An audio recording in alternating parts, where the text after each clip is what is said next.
సోబియా వాషిప్ నంద్యాల నుంచి వచ్చారు వీళ్ళు కూడా డిసెంబర్ 26వ తారీఖున మన దగ్గరికి వచ్చారు. వీళ్ళు కూడా చాలా ఇబ్బందులు పడ్డారు. 4 ఇయర్స్ నుంచి చాలా చోట్ల తిరిగారు, ఎక్కడా పని జరగలేదు. ఎక్కడికి వెళ్ళినా ఇదే చెప్పారు, సింపుల్ రైట్ ఒవేరియన్ సిస్ట్ ఒకటి ఉందన్నారు. డిఎన్సి కూడా ఒకసారి చేశారు. మరి ప్రెగ్నెన్సీ వచ్చినట్టే వచ్చి నిలబట్టలా పోతున్నాయి. ఎందుకు పోతున్నాయి అంటే ఏఎంహెచ్ తక్కువ ఉంది, ఐవీఎఫ్కి వెళ్ళిపోండి అని చెప్పారు. ఏఎంహెచ్ 0.4 ఉంది, ఇక మీరు ఐవీఎఫ్కి వెళ్ళిపోవడం బెటరు, డోనార్కి వెళ్ళిపోవడం బెటరు అని చెప్పేశారు. సరే ఇలా కాదు, ఏదైనా కానీ కొంచెం న్యాచురల్గా వచ్చే మార్గం ఏమైనా ఉంటే చూద్దామని చెప్పి మన దగ్గరికి వచ్చారు. మన దగ్గర డిసెంబర్ 26న వచ్చి తర్వాత ఈ టెస్టులన్నీ చేయించుకున్నారు. టెస్టులన్నీ చేయించుకుని ప్రొడక్షన్ డిఫెక్ట్కి డిస్ట్రక్షన్ డిఫెక్ట్కి ఉన్న టెస్టులన్నీ చేయించుకున్నారు. అవన్నీ చేయించుకున్న తర్వాత మందులు తీసుకెళ్ళి వాడుతున్నారు. ఫస్ట్ 2 నెలలు కోర్సు అవుతూ ఉండగానే ప్రెగ్నెన్సీ పాజిటివ్. ఫస్ట్ 2 నెలలుగా వాడింది మీరు, 2 నెలలు వాడారు. యూరిన్ టెస్ట్లో పాజిటివ్ వచ్చింది డాక్టర్ గారు అంటే బ్లడ్ టెస్ట్లో చేయమన్నాం. బ్లడ్ టెస్ట్లో కూడా పాజిటివ్ వచ్చింది. బీటా ఈసీజీ 1249 వచ్చింది. 1249 బీటా ఈసీజీ. తర్వాత స్కానింగ్లోకి వచ్చేటప్పటికి మరి గర్భసంచిలో ఉందా ట్యూబుల్లో ఉందా ఒకసారి స్కాన్ కూడా తీయించుకోండి అని చెప్తే గర్భసంచిలోనే ఉంది అని చెప్పేసి అక్కడ స్కాన్లో చెప్పారు. గర్భసంచిలోనే ఉంది. శాక్ వచ్చింది, లైట్గా శాక్ కనిపిస్తుంది గర్భసంచిలో, లైట్గా శాక్. ఇప్పుడే ఎర్లీ ప్రెగ్నెన్సీ. వెంటనే అయినా ఏ ప్రెగ్నెన్సీ అయితే ఏ డాక్టర్ గారు అయితే తెప్పించగలిగారో, ఐవీఎఫ్ లేకోకుండా డోనార్ లేకోకుండా, ఐవీఎఫ్ చేసామా లేదు, డోనార్ చేసామా లేదు, కనీసం ఐయుఐ చేసామా లేదు, మందులు 4 నెలలు 6 నెలలు కోర్సు అన్నాం, 2 నెలలు వాడుతూ ఉండగానే బుడిగినొచ్చి ఆవిడ అండంతో ఏఎంహెచ్ లో అంట, ఐవీఎఫ్ అంట, అది కూడా డోనార్ అంట, ఈవిడికి గర్భిణీయే రాదంట. చూడండి ఎంత బాగా చెప్పారు డాక్టర్మ గారు. మరి అలాంటి డాక్టర్లు ఉన్నారు మనకి. ఏఎంహెచ్ కాస్త తక్కువ ఉంటే చాలు నువ్వు పనికిరావు అని చెప్తున్నారు, నీ అండం పనికిరాదని చెప్తున్నారు. మరి ఇవాళ ఆవిడ అండంతోనే ఆవిడికి చక్కగా ప్రెగ్నెన్సీ వచ్చింది. ఇదిగో ఏఎంహెచ్ మీరు వచ్చిన రోజే బయట మనం చేయం ఏఎంహెచ్ టెస్ట్, మాకు అవసరం లేదు, ఇక్కడ చేశారు చూడండి. ఏఎంహెచ్ బయట చేసింది మేము ఆ రోజు రాసుకున్నాం. ఏఎంహెచ్ 0.4 వాళ్ళు ఇచ్చారు. కాబట్టి నీకు ఏఎంహెచ్ 0.4 ఉంది కాబట్టి నీ అండం పనికిరాదు, నువ్వు పిల్లలు పుట్టరు, నీకు డోనార్ అండానికి వెళ్ళటం బెటర్ అని చెప్పారు. మరి చూడండి ఈరోజు మరి న్యాచురల్గా మందులతో వచ్చింది. చెప్పండి సార్ ఎలా వచ్చింది, ఏం జరిగింది, మీ అభిప్రాయము. ఎంతోమంది ఇంకా బోల్డ్ మంది ఉన్నారు ఇలాగే చెప్పించుకుని భయపడి బాధపడి డోనార్లకు వెళ్ళి ఐవీఎఫ్లకు వెళ్ళి అది ఫలించకపోయి సక్సెస్ అవ్వకపోతే నువ్వు పనికిరావు మీ ఆయన పనికిరాడని చెప్పించి అందరినీ డోనార్లు చేసి చివరికి ఒళ్ళు గొల్ల చేసి డబ్బులు నిల్లు చేస్తున్నారు. మీరు చెప్పాలి. అందరికీ నమస్కారం అండి. నా పేరు వాసిఫ్, నంద్యాల నుంచి వచ్చాను. మ్యారేజ్ అయ్యి 4 ఇయర్స్ అయిందండి. ఫస్ట్ ఇయర్లో 3 టైమ్స్ అర్లీ మిస్క్యారేజ్ అయింది. 1 మంత్లోనే మిస్క్యారేజ్ అయింది. 3rd మంత్లో హార్ట్ బీట్ లేదని తీసేయాలన్నారు, డిఎన్సి చేయాలన్నారు. మీకు చేస్తే సరే తర్వాత ఛాన్స్ ఉంటుంది కదా అని ప్రొసీడ్ అయ్యాము. తర్వాత అప్పటి నుంచి ఎప్పుడు ఇంకా కన్సీవ్ కాలేదు. ఇంకా మధ్యలో గ్యాప్ 3 ఇయర్స్ వచ్చిందా? 3 ఇయర్స్ సార్. అందులో 3-4 డాక్టర్స్ని కన్సల్ట్ అయ్యాము, పెద్ద పెద్ద సిటీస్లో కన్సల్ట్ అయ్యాము. నార్మల్ మెడిసిన్ ఇస్తున్నారు సార్, అవుతుంది మీకు అవుతుందని, కానీ కాలేదు సార్. ఇంకా లాస్ట్లో అది ఏఎంఎస్ లెవెల్ తగ్గుతూ వచ్చింది సార్. అది 0.45కి పడిపోయింది. తర్వాత మీకు ఎగ్ రిజర్వ్ కూడా తక్కువ ఉంది, మీకు క్వాలిటీ ఎగ్స్ లేవు. ఇంకా మీరు ఫెర్టిలిటీ స్పెషలిస్ట్ని కన్సల్ట్ కాండి అని సజెస్ట్ చేశారు. అలాగని నంద్యాలలోనే గోల్డ్ మెడలిస్ట్ సార్ తను. అయితే తను 2 సార్లు చేయించుకోవాలన్నారు. 2 ఐవీఎఫ్లు చేయించుకోండి. అది మీకు మేడం ఏం లేదంటున్నారు కదా మేడం, నాకు కౌంట్ బాగుంది, తనకు ఇట్లా ఉంది. రెగ్యులర్ సైకిల్స్, ఆవిడకి regular cycles, count normal. Reason ఏంటి మేడం అంటే ఏం లేదు, అన్ఎక్స్ప్లెయిన్డ్ ఇన్ఫెర్టిలిటీ.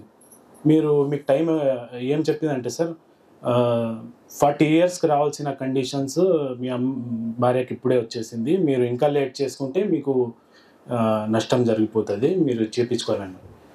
సరే మేడం, ఇంకా మాకు ఇంకా వేరే దారి లేదు కాబట్టి అదే ఫాలో కావాలని అనుకున్నాం. 5 lakhs కొటేషన్ చెప్పింది సార్. సరే అది ఒకవేళ ఫెయిల్ అయితే డోనర్కి వెళ్ళామండి సార్.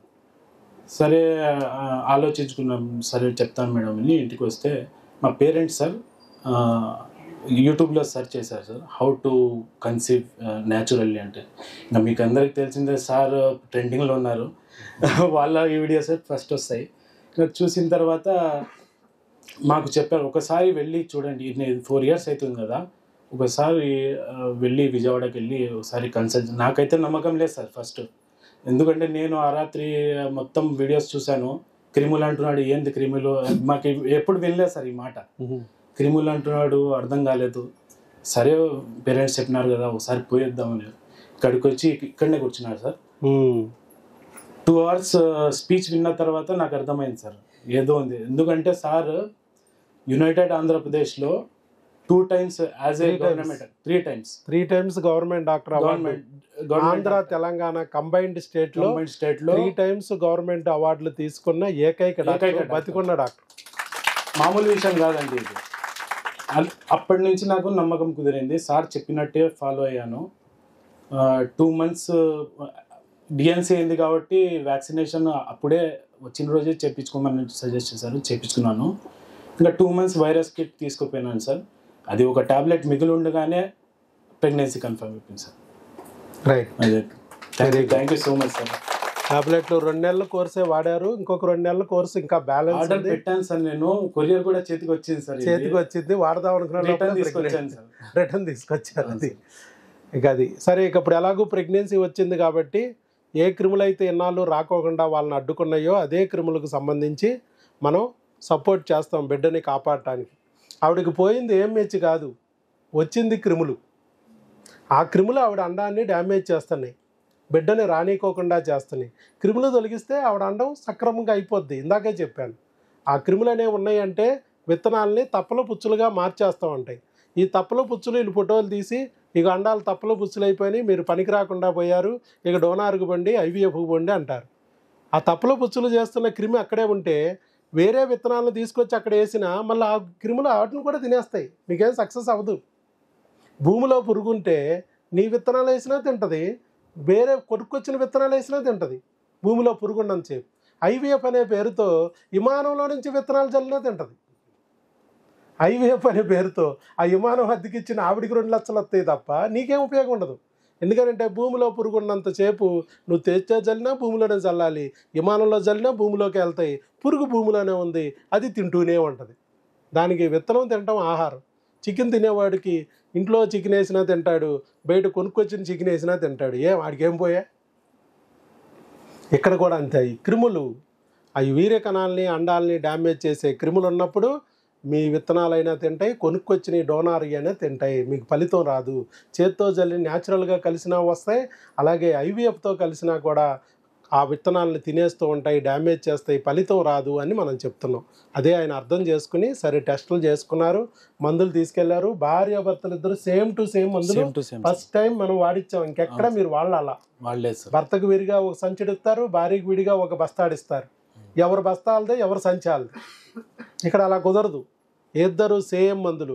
భార్యాభర్తలు ఇద్దరు 2 శరీరాలుగా కనపడినా వీళ్ళిద్దరూ 2 అర్ధ ముక్కలు, ఈ 2 అర్ధ ముక్కలు కలిస్తేనే ఒక ఫుల్ బిడ్డ అని నేను చెప్పాను. అందుకే భర్తది లోపమా భార్యది లోపమా అని మీరు కొట్టుకోవడం తిట్టుకోవడం అనవసరం. ఎవరిది లోపమన్నా ఇంకొకరికి అంటుకుపోయండి క్రిములు. ఇద్దరు కలిసికట్టుగా దాన్ని వదిలించుకోవాలి. భర్తది లోపం ఉన్నా భార్య నింద మోస్తుంది, భార్య లోపం ఉన్నా భర్త నింద మోస్తున్నాడు. దానికన్నా నిందలు మోసేదానికన్నా ఒకరు ఊబిలో ఉంటే ఇంకొకరు సహకరించి బయటికి లాగితే బిడ్డ పుడితే ఇద్దరు నింద నుంచి బయటపడతారు. మీ ఇద్దరు బాధితులు. మళ్ళీ మీరు ఒకరినొకరు తిట్టుకుని కొట్టుకుని బాధించుకోవడం అవసరమా?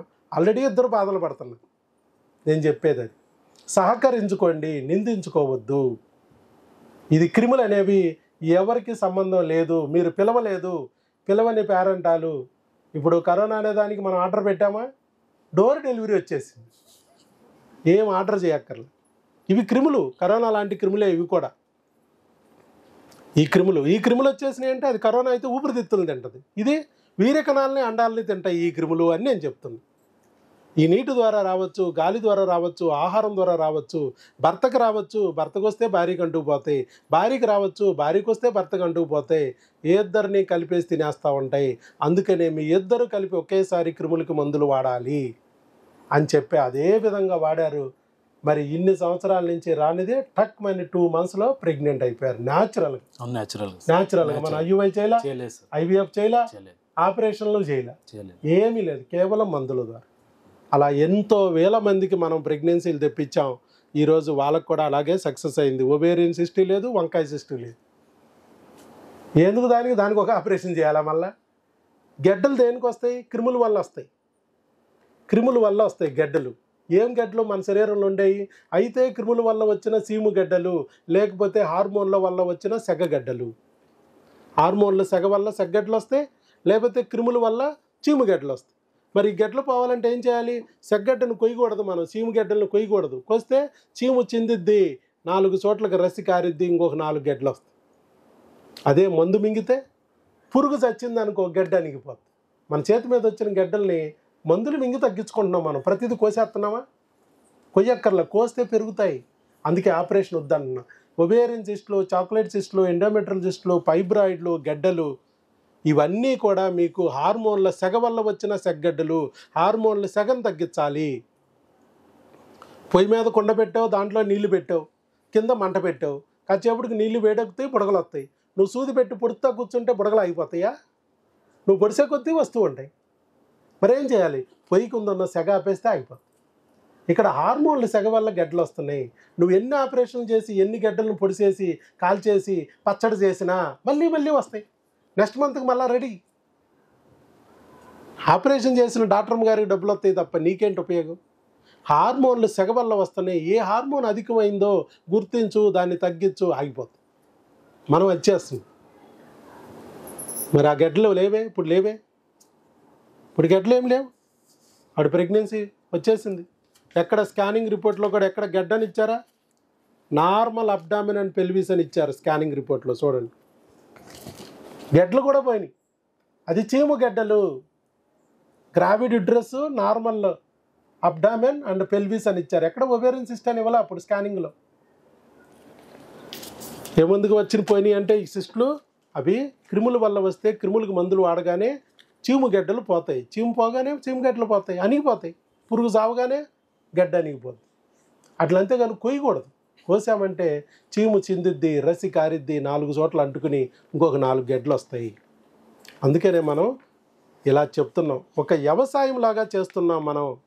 వ్యవసాయం చేస్తేనే పంటలు పండుతాయి. ఈ కడుపు పంట కూడా అంతే.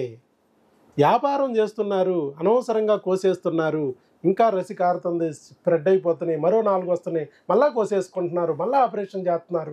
ఏంటమ్మా అంటే, నీ శరీరం అంతేనమ్మా, ఎదవ శరీరం, నాకు బాగాలేదు శరీరం. మిమ్మల్ని ఇలాంటి ఎదో శరీరం నా మావిడికి ఎందుకు వచ్చిందని మొగుడు, ఇలాంటి ఎదో శరీరం నాకెందుకు వచ్చిందని పెళ్ళాము డిప్రెషన్లో పోవడం తప్ప ఏం లేదు. వీళ్ళని పనికి రాకుండా చేస్తున్న క్రిమిని గుర్తించి దాన్ని తొలగిస్తే ఇద్దరు సరైపోతారు. అలా చెప్పట్లా.